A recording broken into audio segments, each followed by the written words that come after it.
Assalamualaikum warahmatullahi wabarakatuh. Waalaikumsalam. Kepada Ustaz Yusuf di LC, waktu dan tempat kami persilahkan.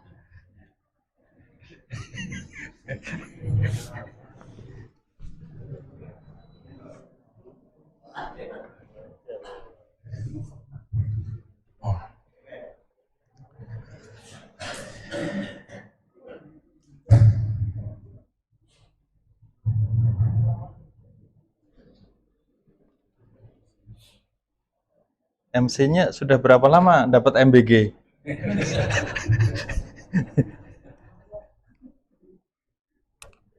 Terima kasih. Siapa MC-nya namanya? Habibi. Habibi, terima kasih Habibi. Masya Allah, jazakumullahu khairan. Bapak-bapak belum tentu kalau disuruh maju juga. Bisa jadi dengkul gerak sendiri. Bismillahirrahmanirrahim. Assalamualaikum warahmatullahi wabarakatuh. Alhamdulillah wassalatu wassalamu ala Rasulillah wa ala alihi wa ashabihi wa mawalah wa ba'd. Jamaah yang dimuliakan oleh Allah, bapak-bapak, ibu-ibu, ikhwan, akhwat, adik-adik semuanya, apa kabar malam ini semua? Alhamdulillah. Sudah lama tidak bertemu, malam ini dipertemukan kembali. Semoga pertemuan ini diberkahi dan diridhoi oleh Allah Subhanahu wa taala. Malam ini kita memasuki malam ke-12. Kecuali yang Muhammadiyah. Ada nggak yang Muhammadiyah di sini? Udah malam 13. Malam 12 kita berdoa dulu. Semoga 11 hari yang lalu semua amal ibadah kita, semua kebaikan yang kita lakukan, puasa kita, sholat tarawih, tahajud, sholat sunnah kita, baca Quran kita, zikir kita, sedekah kita, dan semua amal soleh kebaikan yang kita lakukan, semoga diterima oleh Allah Subhanahu wa ta'ala, dilipat gandakan pahala di sisinya. Dan kita berdoa, masih ada 2/3 ke depan, semoga Allah berikan keistiqomahan untuk kita semuanya. Semakin hari insya Allah semakin giat beribadah, semakin hari semakin baik, semakin semangat. Semoga musola ini tidak mengalami kemajuan. Sudah belum ya? Barakallahu fikum. Tema kita malam ini pentingnya mempelajari ilmu agama. Jemaah yang dimuliakan oleh Allah, kita semua pasti pengen jadi orang yang beruntung, betul tidak? Kita semua pasti tidak ingin menjadi orang yang merugi, baik rugi dunia dan akhirat, betul tidak? Itulah salah satu pentingnya kita mempelajari ilmu agama.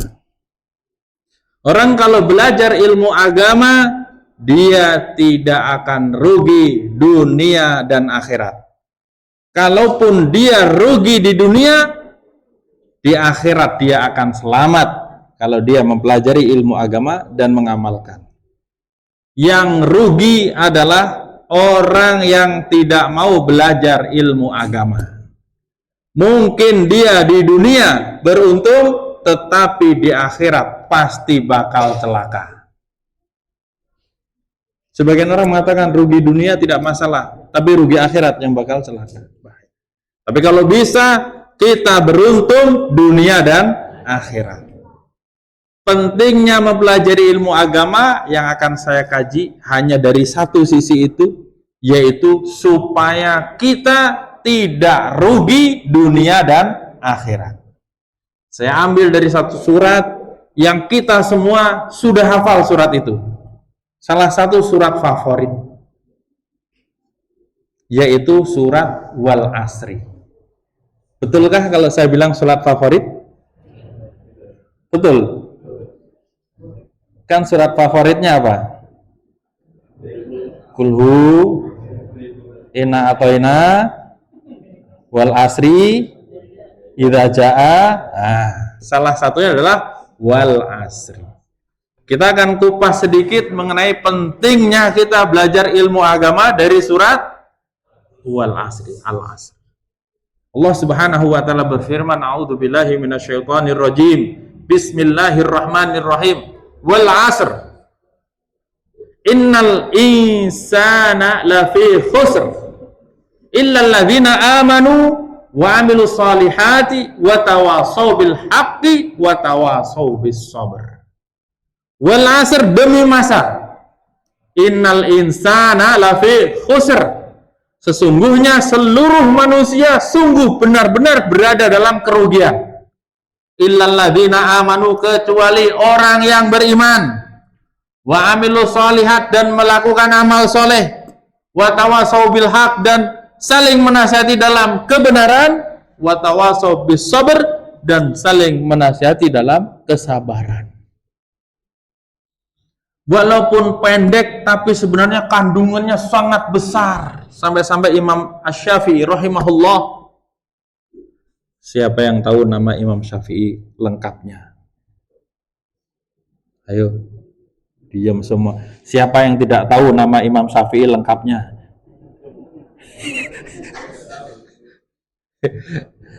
Imam Muhammad bin Idris Asy-Syafi'i. Beliau punya perkataan terkenal terkait dengan surat Wal Asri.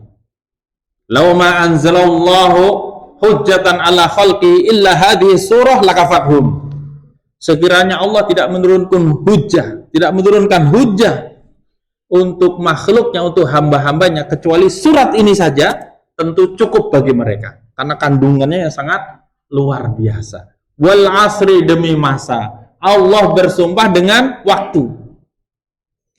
Kalau Allah boleh bersumpah dengan makhluknya apapun itu, kita disuruh memperhatikan makhluk yang Allah gunakan untuk bersumpah. Tapi kalau kita tidak boleh bersumpah dengan makhluk Allah. Siapa yang bersumpah dengan selain Allah, maka dia telah syirik. Kalau kita hanya demi Allah. Demi Rasulullah saja tidak boleh. Pernah dengar nggak orang bilang, demi Allah, demi Rasulullah? Pernah? Itu syirik. Hanya boleh demi Allah saja. Tapi kalau Allah bersumpah dengan makhluknya, untuk kita ambil ibrah, demi masa, waktu. Ternyata waktu adalah suatu yang sangat berharga yang Allah berikan kepada hamba-hambanya. Apabila hamba bisa memanfaatkan waktu, dia akan menjadi orang beruntung. Yang tidak bisa memanfaatkan waktu, dia akan merugi. Waktu, sama-sama diberikan waktu, ada orang soleh memanfaatkan untuk kebaikan. Orang yang tidak soleh digunakan untuk maksiat. Orang baik sama orang tidak baik dikasih waktu 1 jam. Apa yang dilakukan? Kalau orang baik melakukan apa 1 jam? Berzikir, baca Quran, sholat, buat kebaikan. Kalau orang yang tidak soleh, agak soleh, apa yang dilakukan?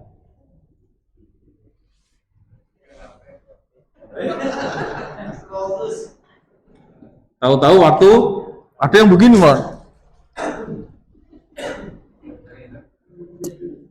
Waktu.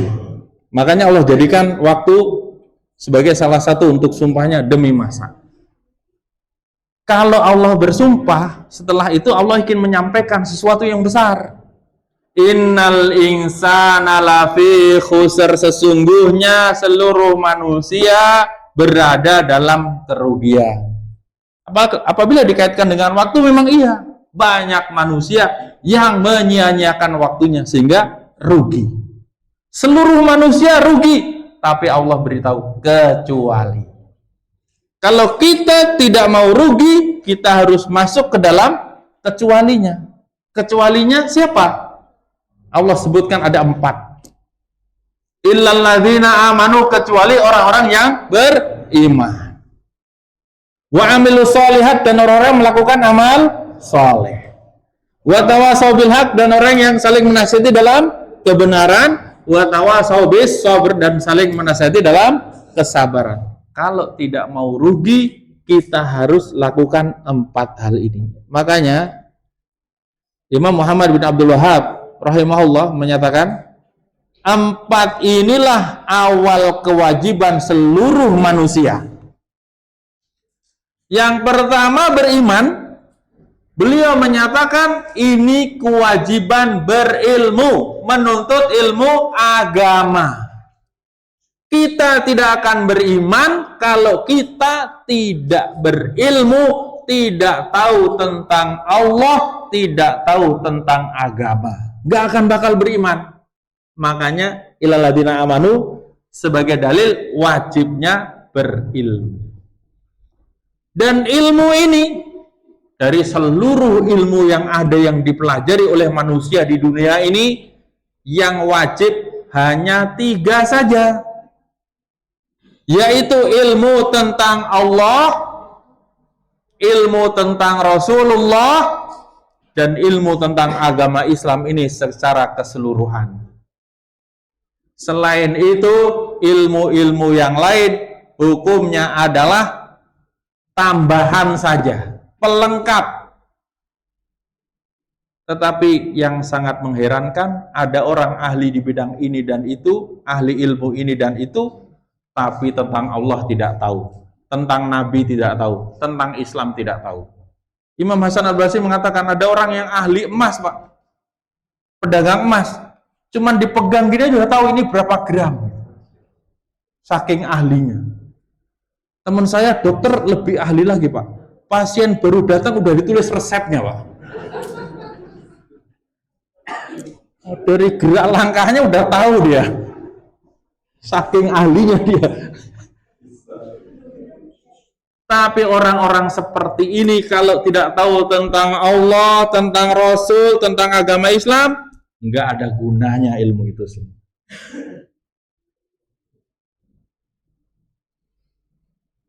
Ada yang tahu tidak? Kenapa yang wajib dipelajari hanya 3 ini? Yang lain sifatnya hanya tambahan. Ternyata semua orang pasti bakal mati. Betul tidak? Cepat atau lambat pasti akan mati. Mana yang lebih pantas duluan? Yang rambutnya sudah putih atau yang masih hitam? Boleh usul enggak?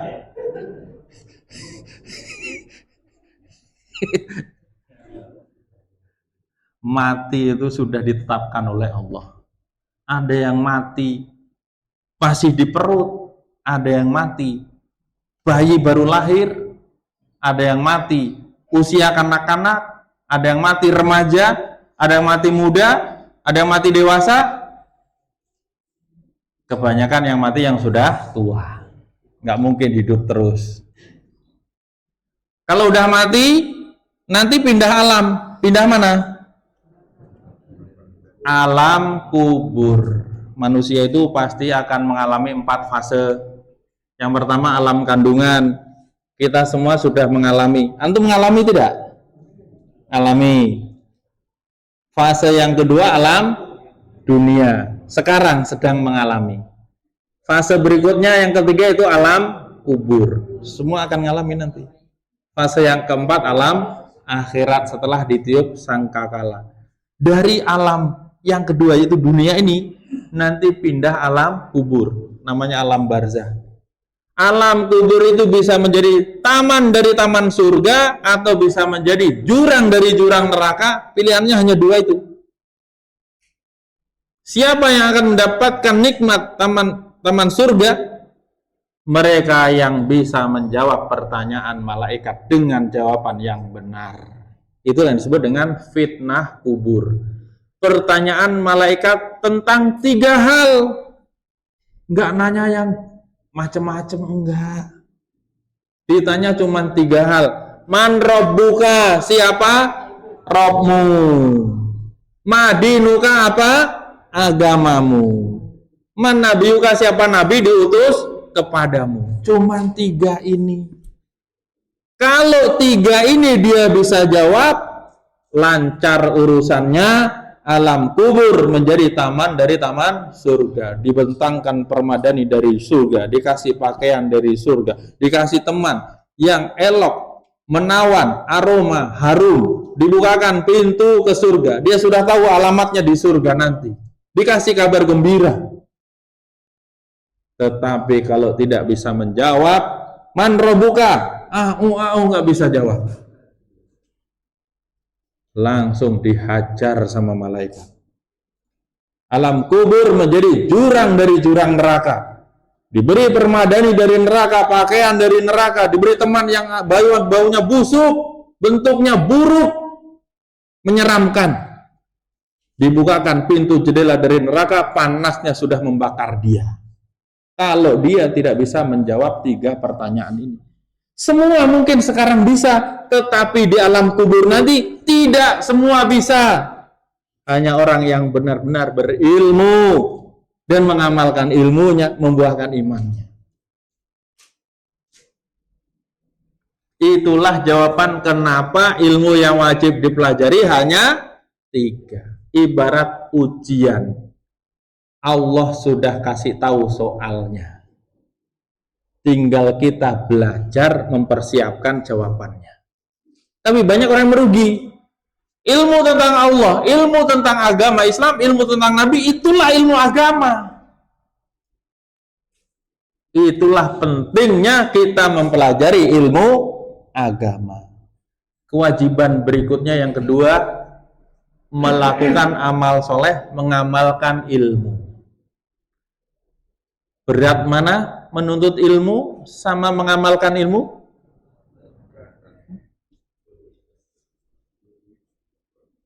Lebih berat mana? Menuntut ilmu berat nggak? Kamu kalau kajian, niat kajian atau niat pindah tidur?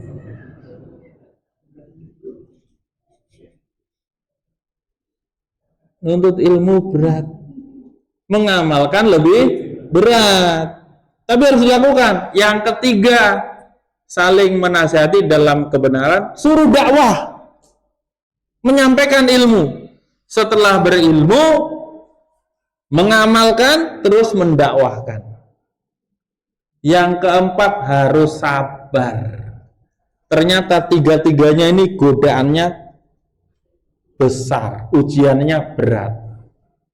Nuntut ilmu berat, mengamalkan ilmu berat. Orang lagi ngamalin ilmu, Pak, banyak orang membuli. Menyampaikan ilmu yang didengar, baru nyampein udah dipanggil kayak ustadz aja lo. Setelah tahu sholat jamaah itu wajib, orang tuh rajin ke masjid, malah dikomentari, Bapak itu kok rajin? Apa udah merasa udah deket ya? Ada aja komentarnya. Udah deket ajalnya maksudnya. Apalagi mendakwahkan, menuntut ilmu, mengamalkan, mendakwahkan lebih berat. Berat, Pak. Di zaman dulu resikonya berat orang berdakwah. Ada yang sampai hilang nyawanya, hilang hartanya, hilang jabatannya, diusir, dipenjara, ada yang dibunuh. Wow, resiko dakwah. Makanya yang keempat harus sabar. Sampai kapan kita sabar?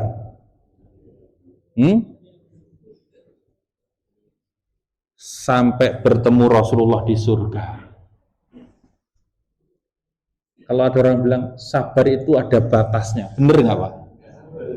Ya setelah dibatasi nggak sabar.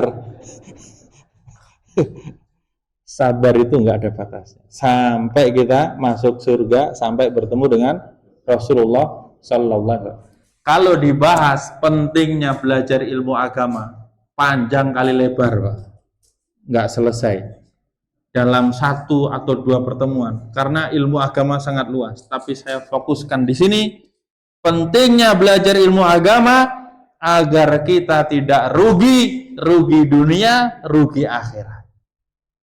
Iya, yang nggak belajar agama rugi, walaupun di dunia dia kelihatan kayak orang banyak harta, kayak orang yang senang. Kalau nggak tahu ilmu agama, nggak ada iman, itu jiwanya rapuh, hatinya itu tidak bahagia, benar. Saya dengar baru-baru kaya raya istri cantik masih aja selingkuh ya. Berarti kan nggak bahagia, mencari kesenangan lain. Bener Pak. Nah, sekarang saya tanya antum. Ilmu agama tadi kan tentang Allah, tentang Rasul, tentang Islam. Itu semua ada di dalam Al-Quran dan Al-Hadis. Ilmu itu adalah qala Allah, qala Rasul. Ilmu agama itu qala Allah, qala Rasul. Bukan kata fulan, bukan kata ahli filsafat ini. Enggak. Quran dan hadis. Saya tanya antum jawab jujur ya. Al-Quran ada 30 juz. Betul kan 30 juz? Betul tidak? Ada menteri yang kunjung ke pesantren tahfidz, direkturnya untuk menghormati santri kecil sudah hafal 30 juz, disuruh menghadap Pak Menteri. Pak Menteri, alhamdulillah ini santri kita kecil-kecil sudah hafal 30 juz. Wah, menterinya, Masya Allah, berapa juz lagi nak yang belum dihafal? Menteri kalau nggak ngerti ilmu agama kayak gitu. Menteri sodrun. Al-Quran 30 juz. Terus berapa surat? 114 surat. Terus berapa ayat?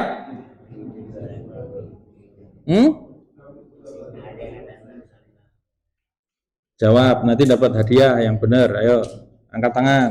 Berapa?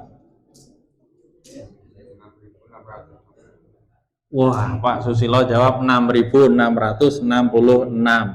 Sudah pernah ngitung belum, Pak? Hah?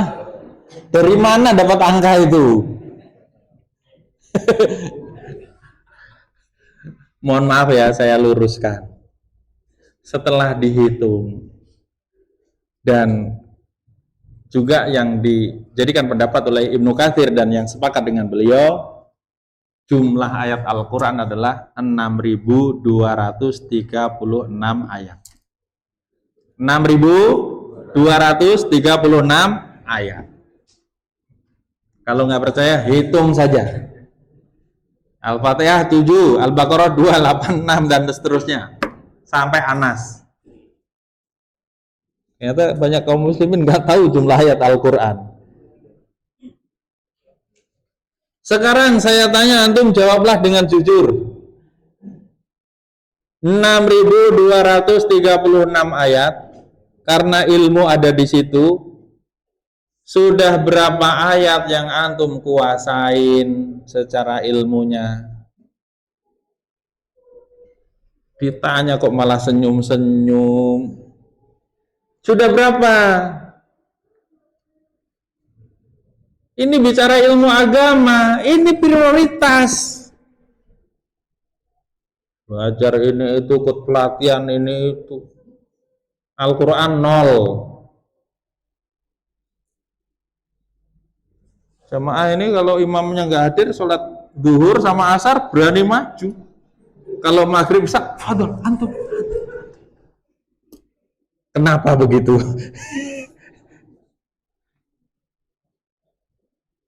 Padahal Al-Quran ini tugas kita ada 5, Pak. Membaca, memahami maknanya, mengamalkan, menghafalkan, mendakwahkan. 6.236 ayat itu sudah berapa yang antum kuasain? Ilmu kan di situ. Antum kasih tema pentingnya mempelajari ilmu agama. Ya di situ ilmu itu. Jangan sok-sokan. Tapi belum pernah baca tafsir. Belum pernah baca terjemah sampai selesai. Tahu dari mana ilmu? Karena ilmu ada di Quran dan hadis. Belum lagi hadis. Nah, sekarang wajib bagi antum untuk membaca Al-Quran semuanya tadi, terus memahami maknanya, mengkaji tafsirnya, baru bisa mengamalkan. Katanya berpegang teguh kepada Al-Quran dan hadis. Berpegang apaan lu? Yang ada berpegang kepada HP. Ilmu yang kedua sumbernya adalah al-hadis. Saya tanya, jawab jujur, Bapak Ibu-ibu. Siapa yang di rumahnya sudah ada buku hadis? Angkat tangan. Hadis arba'in yang saku itu, jangan dihitung. Siapa yang belum punya kitab hadis di rumahnya, bagaimana mau mengaku berpegang teguh kepada Al-Quran dan hadis? Bohong lu. Beneran ini, saya ingatkan, ini prinsip dilupakan oleh kaum muslimin. Ya, antum harus belajar hadis. Karena ilmu itu Quran dan hadis. Sudah diterjemahkan sekarang ini dalam bahasa Indonesia. Kutubus Sittah, Kutubus Tis'ah, ya. 6 kitab induk hadis, 9 kitab induk hadis, semua sudah diterjemahkan. Hadis tentang adab, Riyadhus Shalihin, hadis tentang hukum, Bulughul Maram, hadis pilihan, 40 hadis pilihan, semua sudah ngakunya berpegang teguh kepada Quran dan hadis. Maaf ya, bukan apa-apa, ini saya memotivasi, mengingatkan, menyadarkan. Iya betul, Pak. Kalau sudah beli buku, beli kitab, dibaca. Kalau tadi Al-Quran di rumah sudah punya tafsir belum? Sudah dibaca belum? Baru dilihat-lihat buat pajangan. Nah, inilah pentingnya ilmu agama, agar kita beruntung dunia akhirat, tidak rugi dunia akhirat, dan tidak ada kata terlambat. Tidak ada kata terlambat. Saya baru udah tua ini. Justru udah tua mau ngaji, meninggal husnul khotimah. Saya mau bikin pesantren, insya Allah Pak. Kalau orang-orang kan bikin pesantren untuk anak-anak muda, saya insya Allah bikin pesantren untuk orang tua Pak. Portal husnul khotimah, pesantren orang tua usia lanjut husnul khotimah, menerima santri umur 60 tahun, ngafal Quran 2 tahun, insya Allah umur 63 meninggal. Sudah khatam, hafid Quran, ya kan. Ya daripada usia tua pensiun dihabiskan nggak jelas, lebih baik untuk bekal akhirat. Ada saya punya murid belajar privat Al-Quran, Pak, baca Al-Quran, umurnya 72, baru belajar dari nol, bisa alhamdulillah, malahan 4 kali pertemuan bisa baca. Sudah tua, nggak ada kata terlambat. Mulai sekarang nih yang belum baca Quran, baca terjemah, baca tafsirnya. Yang belum baca hadis, baca. Disitulah ilmu. Karena kita bicara pentingnya belajar ilmu agama. Ilmu lain penting, tapi ilmu agama lebih penting. Tadi yang menyelamatkan kita insya Allah dunia dan akhirat. Tidak rugi dunia dan akhirat. Dan yang paling mulia, ya, terkait dengan Al-Quran, yang terbaik dari umatnya Rasulullah adalah khairukum man ta'allamal Qur'ana wa 'allamahu. Yang terbaik dari kalian adalah yang mempelajari Al-Qur'an dan mengajarkannya. Makanya nanti kalau bisa, kalau di mushola ini ada kajiannya diatur aja mana yang lebih fundamental gitu loh, mana yang lebih prinsip dari Quran dan hadisnya. Jangan kebanyakan kajian tematik. Karena pondasinya di situ. Iya, beneran Pak. Minimal Al-Quran terus selesaikan. Mulai dari bacanya dan seterusnya itu. Semoga Allah mudahkan. Semoga ini memotivasi kita ya, insya Allah ya. Nah, nanti tahun depan ini jemaah Anikmah jadi ulama semua insya Allah ya. Bisa nggak? Paling nggak penuntut ilmu, ya kan? Penuntut ilmu menuju alim insya Allah. Barakallahu fikum. Subhanaka Allahumma wa bihamdika asyhadu an la ilaha illa anta astaghfiruka wa atubu ilaik. Wassalamu